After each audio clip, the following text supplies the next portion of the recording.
मज़ी जैसा कि आप जान चुके हैं कि पलीद है और नजस है। अगर ये जिस्म या कपड़े वगैरह को लग जाए तो इसे साफ किस तरह करना है, इससे पाकी किस तरह हासिल करनी है? तो इसके दो तरीके हैं। अगर तो ये जिस्म के ऊपर लगी है तो फिर आप जिस्म से उसको धोएंगे, जैसा कि नबी सल्लल्लाहु अलैहि वसल्लम ने अब्दुल्ला बिन साद अंसारी रज़ी अल्लाह तआला अन्हु को भी धोने का ही हुक्म दिया था। फरमाया था कि शर्मगाह भी धो लो और खुसियतैन भी धो लो। और इसी तरह मिक़दाद रज़ी अल्लाह तआला अन्हु को भी हुक्म दिया था कि शर्मगाह को धो लो।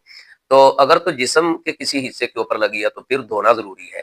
लेकिन अगर कपड़ों के ऊपर लगी है तो फिर कपड़ों को धोना तो ज़रूरी नहीं है, अलबत्ता उसके ऊपर छींटे मारने ज़रूरी है। सहल बिन हुनैफ रज़ी अल्लाह तआला अन्हु अल्लाह के रसूल सल्लल्लाहु अलैहि वसल्लम के एक ऐसे सहाबी हैं जिन्हें कसरत के साथ ये मज़ी वाला मामला पेश आता था। ये बेचारे गुस्ल बहुत ज़्यादा फिर करते, इसकी वजह से इन्हें मसले का पता नहीं था।